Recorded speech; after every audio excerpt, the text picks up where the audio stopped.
Hello, everyone, and welcome back. Here we are again on the Calvin Cam podcast. We're going to be talking about Monarch Legacy of Monsters Season 1. We finally have watched the whole thing. So, yeah, we got to the end of it, and what a ride it was. This was a really good show, and we'll get into that.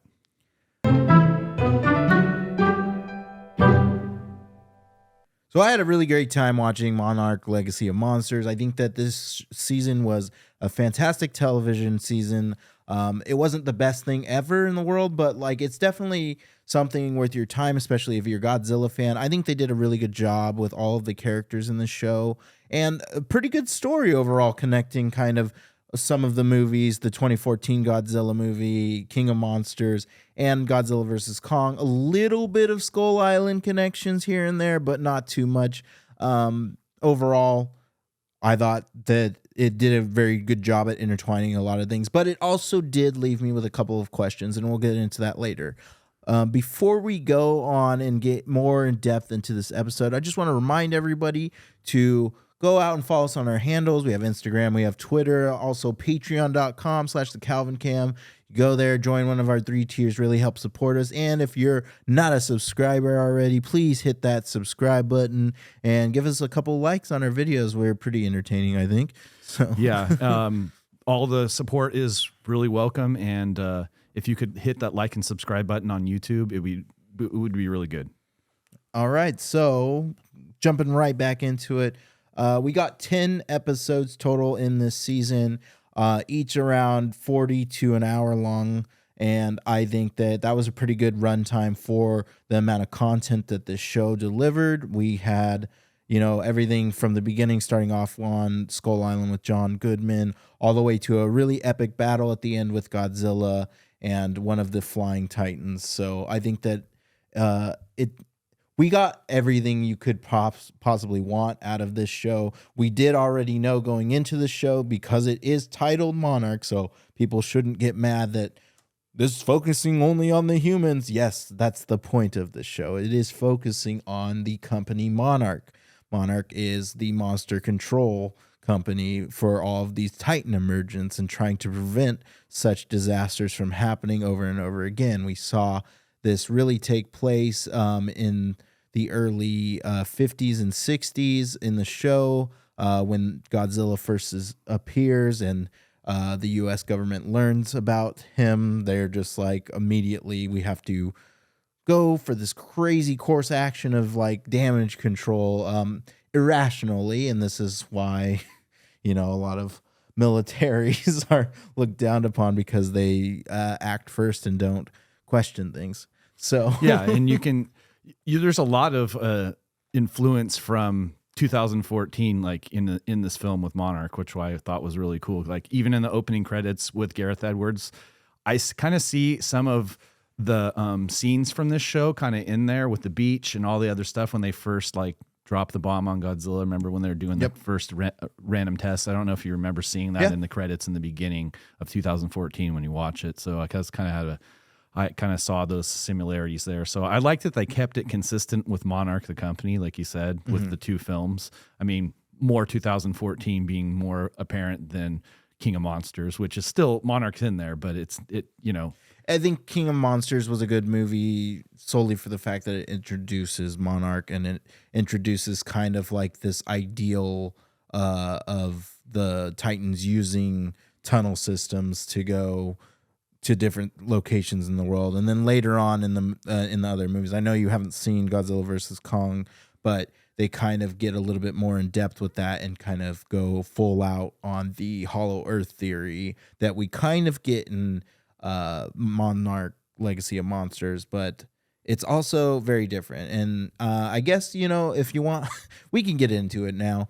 Some of the cons that I have with this show, I don't really understand the time concept, because I don't think that it's made apparent enough. And, maybe somebody, you can tell me in the comments of if you have an answer, but is the plane of existence that they are traveling to through these Titan rifts the same as Hollow Earth, or is it because like I know they state that there's a plane of existence in between the monster world and their world. So I'm just kind of confused because in Godzilla versus Kong, and this is a spoiler alert for everyone, including you, Anthony. That's fine. I intend to go back and watch this But film too. they go to Hollow Earth and they go back, and nothing changes, like at all.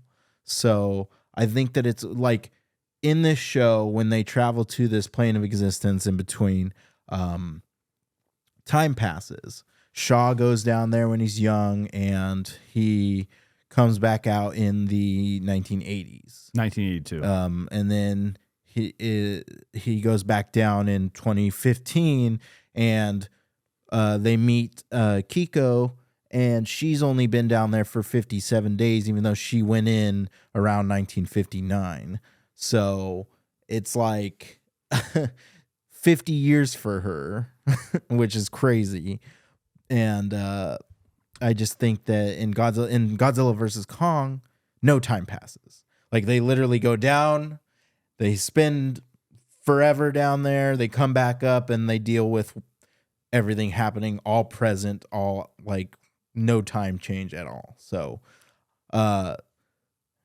that's where I have kind of like a con. That's where you have your conflict, and I really can't comment because I haven't seen that Godzilla versus Kong. So maybe I will watch it. We could have a conversation later. But that's interesting you bring up because so far, what I know from what I've seen with the two movies, the first one being the 2014 Gareth Edwards film, and King of Monsters, like I thought the show was awesome, and I thought the whole way the story was portrayed with Monarch and the backstory of Monarch with these three characters of Lee, Kikyo, and Bill Randa. I mean, I thought it was really cool. The backstory was really good, I thought, and it just put everything in perspective with the company and what their purpose for it as an organization to protect the world from these monsters or destroy them. Yeah, and it's also interesting to see that there's also like rival companies to Monarch trying to have different kind of agendas, because Monarch's kind of like trying to prevent things from happening, and they think they know what's right? And then we have that other company that's like, we should just destroy all of these holes, basically, that Shaw was working for with that other lady.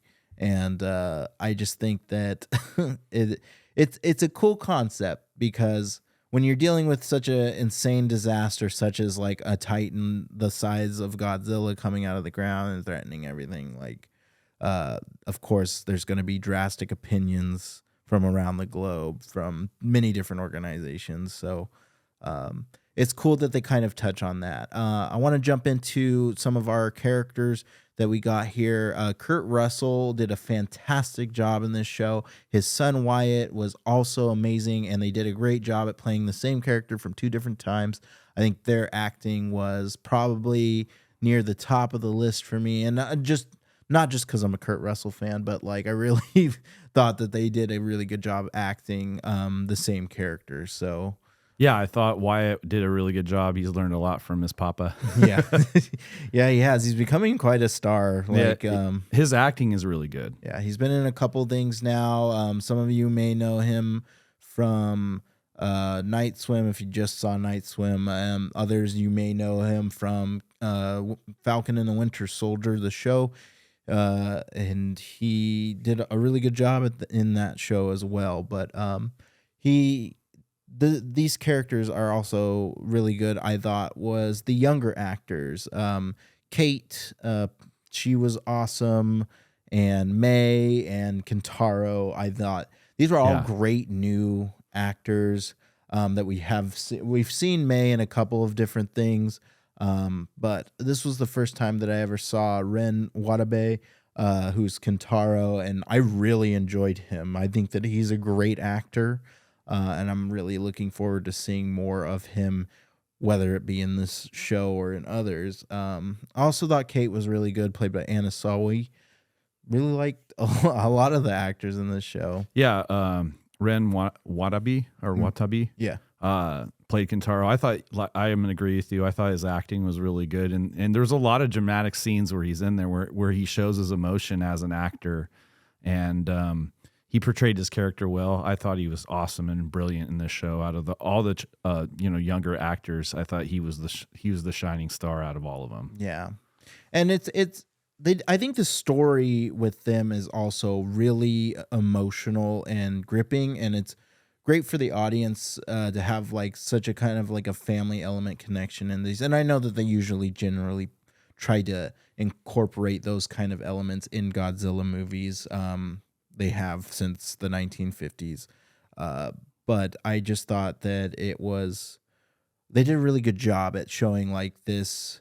Not only do we have Godzilla in the middle of this separation of family, and when they find out that there's two different families coming from the same man, it's very interesting and kind of sends the show, it kicks it off. So it does kick it off like that, and like you get the sense that this has just been in the dark, and they kind of like open the closet on it and open that can of worms, and then we have Hiroshi Randa, which is Kekio's son. Mm-hmm. And he has two love lives. He has two women in his life and two children. So you're brought into that really early, and it kind of gets us, kind of involved in the show and in the family from the start, grounded. We know that Godzilla's a part of it, but then it's kind of shows the grounding of the show. It's kind of Godzilla's appearance brings them together, which is funny. Yeah. And obviously this isn't we just saw Godzilla -1 a couple weeks back. And obviously we covered that if you want to go back and check out that episode. But they're such very different Godzillas. Like just seeing Godzilla again in this show just kind of confirmed to me like he's more of just this hero presence who's just always shows up in the nick of time to save the day. Even with his emergence, he's not destroying much. He's just kind of like doing his objective. And in Godzilla -1, obviously he's an absolute terror. Yeah. So. But that's kind of depicted in the two previous films. Like you see in Godzilla King of Monsters, you see that he's the protector of humanity, and it kind of shapes the story with all the, with the obviously Godzilla versus Kong, which I have not seen, and the first Godzilla film, and therefore going into the story kind of puts that foundational building block on the show. So that's cool. Yeah. Another really great thing about this show is the introduction of more Titans. I thought was really cool. The one in the Arctic I thought was really interesting because it was like a mole, and it had like these weird tentacles on its face and like suck things out, like kind of like a mole does. And I thought that, something that I wanted to point out was that Kurt Russell, like back in the Arctic, just reminded me of the Thing. Like when he was all dressed up, I was like, "Hey, it's McCready." You're getting flashbacks of McCready, yeah. So I kind of expected Keith David to pop up. But I thought it was a cool little it felt like a nod to it, kind of, but that's just me like looking too far into it. But along with the Mole Titan, we got that Dragon Titan that was pretty interesting. It was the ship, I think, back in time. Wasn't the Dragon Titan the one that attacks the ship that Bill Randa was on? Like he said, Kikyo says, "How did the ship get here?" He's like, "Oh, it was on the ship." Yeah, and then he had that one. So yeah, we had a good amount of Titans. We got that little boar at the end there. That was interesting. Had really large teeth.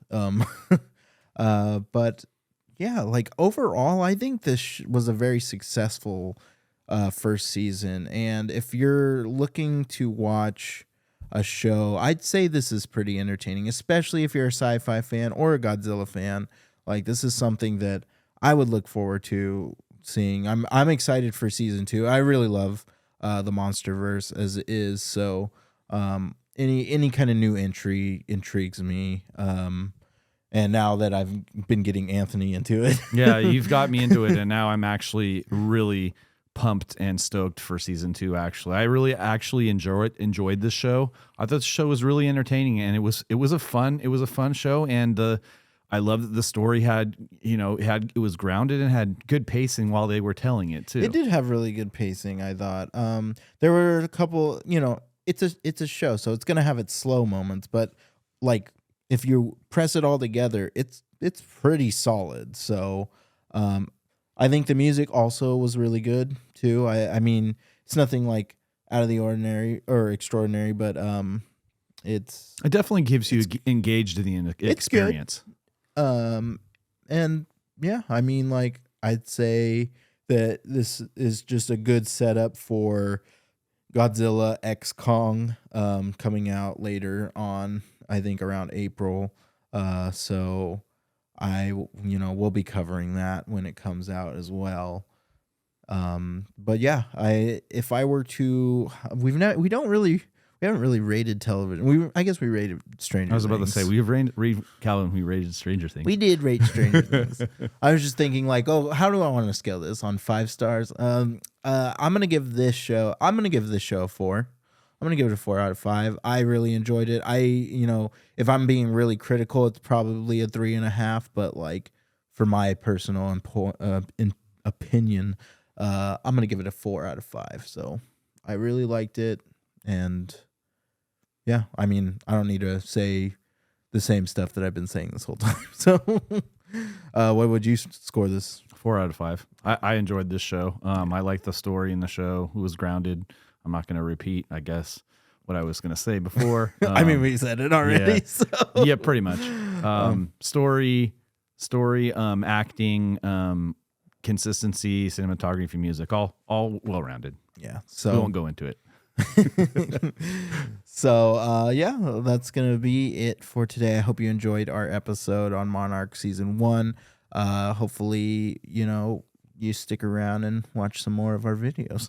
Yeah, we're gonna have more to come, and like I said before, please hit that like and subscribe button on YouTube. It really helps us in the algorithm. And yeah, thank you, and we'll see you on the next episode.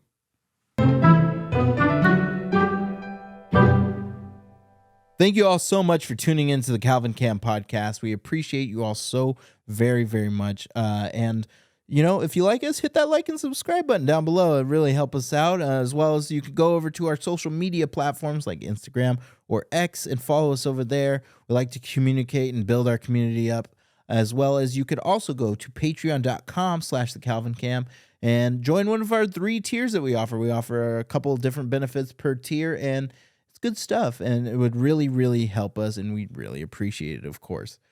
So thank you all so much for tuning in, and we'll catch you later.